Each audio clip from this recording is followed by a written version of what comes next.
चलिए देखिए दोस्तों, इस वीडियो में हम लोग बायोलॉजी का काफ़ी ज़्यादा इंपॉर्टेंट ऑब्जेक्टिव क्वेश्चन को करेंगे। यानी कल आपका 6 फरवरी का बायोलॉजी का एग्जाम है। इसमें से बहुत सारे क्वेश्चन आपके बोर्ड एग्जाम में देखने को मिल सकते हैं, तो एक भी स्टूडेंट इस वीडियो को स्किप मत कीजिएगा।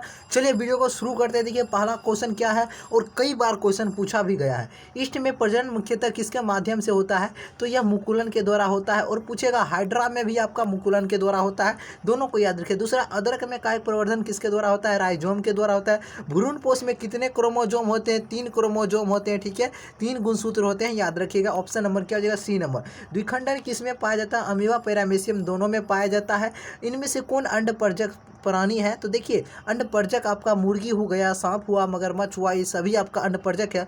देखिए दोस्तों, अगर वीडियो अच्छा लगता है तो लाइक कीजिएगा और चैनल पर भैया पहली बार है प्लीज़ आपसे रिक्वेस्ट है सब्सक्राइब कर लीजिएगा, ठीक है।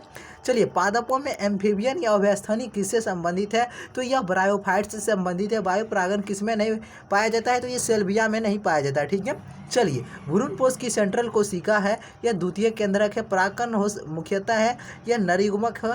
प्रोटोप्लास्ट कल्चर का फ्यूजन पीईजी होता है। चलिए अगला देखिए, गर्भाशय किससे संबंधित है? मादा स्त्री जनन तंत्र से संबंधित है। द्विगुणित संरचना युग्मनज कितना बार ये क्वेश्चन पूछा गया है? शुक्राणु किसकी मदद से जोना पेलिसोड को विभेदित करता है? एक्रोसोम से। सर आप ऑप्शन नंबर ए कहिएगा। इतना फास्ट क्यों करते हैं सर?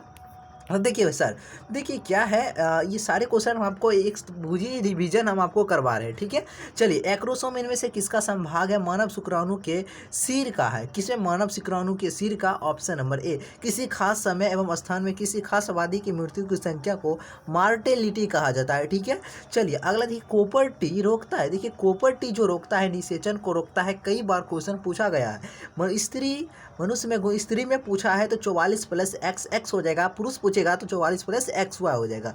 अगला चलिए, 21वें गुणसूत्र के ट्राइसोमी से कौन सी अनुवांशिक बीमारी होती है?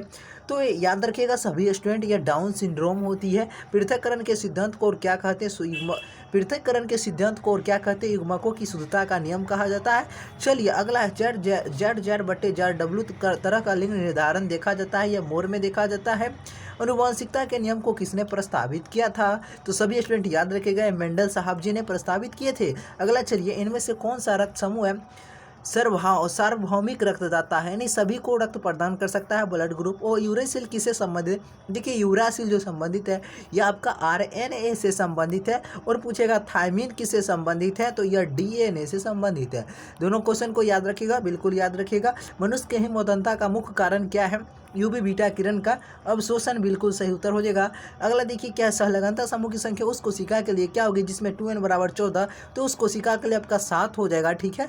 चलिए अगला देखिए, ओपेरोन मॉडल प्रस्तावित किया था जैकब एवं मोनार्जी ने किए थे। ओकाजाकी फ्रैगमेंट्स कब बनता है? DNA के असंतत द्विगुणन में बनता है, ठीक है। चलिए अगला देखिए क्या है, DNA अणु में साइटोसिन 18% है तो एडेनिन का परसेंट 32% हो जाएगा। DNA में से किसका अनुवांशिक पदार्थ है? बैक्टीरियोफेज का है, ठीक है भैया। अगला चलिए अगला देखिए क्या कर रहा है, लेकोपेरोन में कितने संरचनात्मक जीन होते हैं? 3 जीन होते हैं। इनमें 3 हो जाएगा। ऑस्ट्रेलिया के शिशुधानी प्राणी में अनुकूली विकिरण इनमें से किसका उदाहरण है? तो सभी स्टूडेंट याद रखिए क्या हो जाएगा? अपसारी क्रम विकास हो जाएगा, बिल्कुल सही उत्तर, ठीक है। अगला चलिए अगला देखिए क्या है, SL मिलर किससे संबंधित है? जीवन की उत्पत्ति एवं विकास से संबंधित है। इनमें से कौन अवशेषी अंग का उदाहरण है?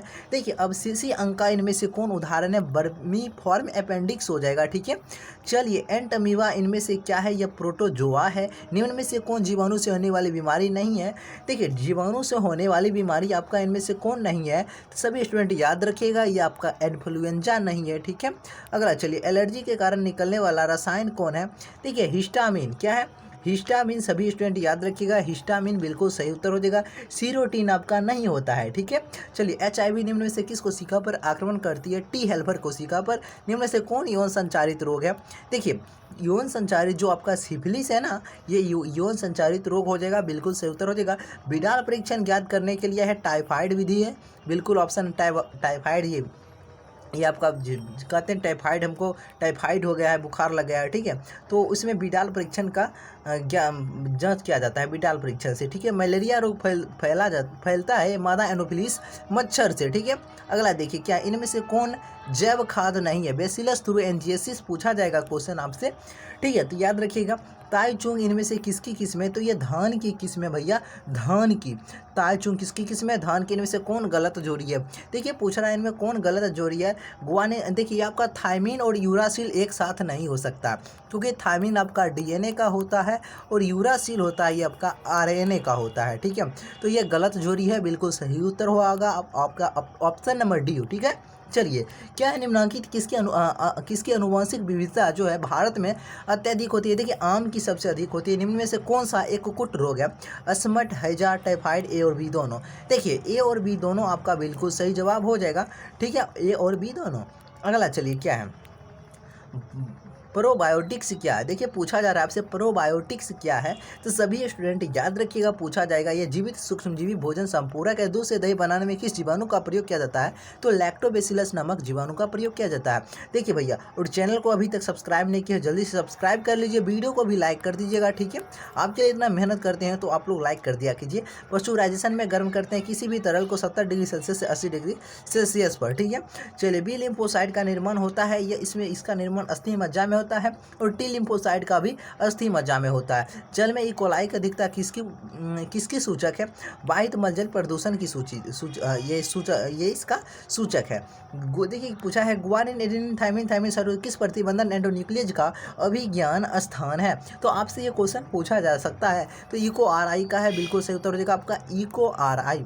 रेस्ट्रिक्शन एंजाइम जाने जाते हैं आणविक कैंची के रूप में। ठीक है, अगला देखिए पुनर्योगज डीएनए टीके क्या है? इम्यूनोजेनिक प्रोटीन है यह।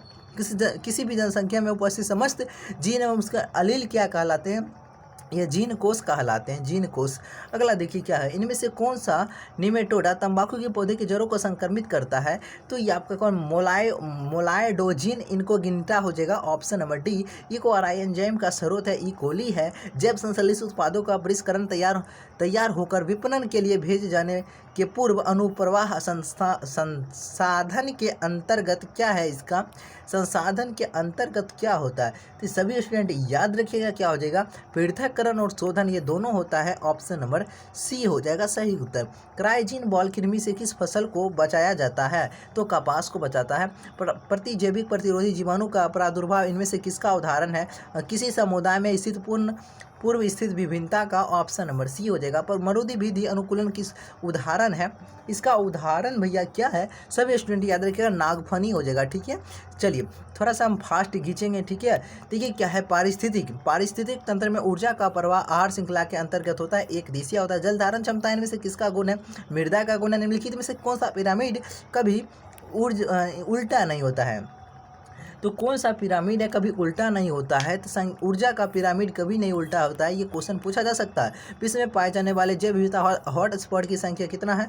34 है इसकी संख्या। ठीक है, रेड डाटा बुक में पुस्तक में किस प्रकार की जीवों की सूची है? दुर्लभ प्रजातियां, विलुप्त प्रजातियां, संकट प्रजातियां, ये सभी हैं। इनमें निम्नलिखित बाह्य स्थानीय संरक्षण का उदाहरण कौन है? देखिए बाह्य बीज बैंक हो जाएगा। क्या हो जाएगा? बीज बैंक। ऑप्शन नंबर बिल्कुल सी नंबर हो जाएगा बीज बैंक। अगला है प्रकाश रासायनिक धूम कोहरा इनमें से किससे बनता है? देखिए सभी स्टूडेंट याद रखिएगा, जो ये प्रकाश रासायनिक धूम कोहरा है ना, ये बनता है आपका ओजोन पेन एवं नाइट्रोजन डाइऑक्साइड से। ठीक है, अगला देखिए बढ़ी हुई त्वचा कैंसर एवं उत्परिवर्तन दर का कारण क्या? ओजोन का क्षरण। प्रदूषण जो अम्ल वर्षा करता है वो सल्फर डाइऑक्साइड है, नहीं SO2 है। WHO वर्ल्ड हेल्थ ऑर्गेनाइजेशन के द्वारा ध्वनि प्रदूषण का कौन सा मानक सही है? 20 से 30 डेसिबल सही है। तो लाइक कर दीजिएगा, वीडियो अच्छा लगा हो कमेंट में करिएगा वीडियो आपको कैसा लगा है। ठीक है, और भी थोड़ी देर के बाद यानी 10 से 15 मिनट के बाद आपको एक और वीडियो मिलेगा। इसी तरह आप सभी प्रेजेंट रहिएगा। तो वीडियो देखने के लिए आप सभी को बहुत बहुत धन्यवाद।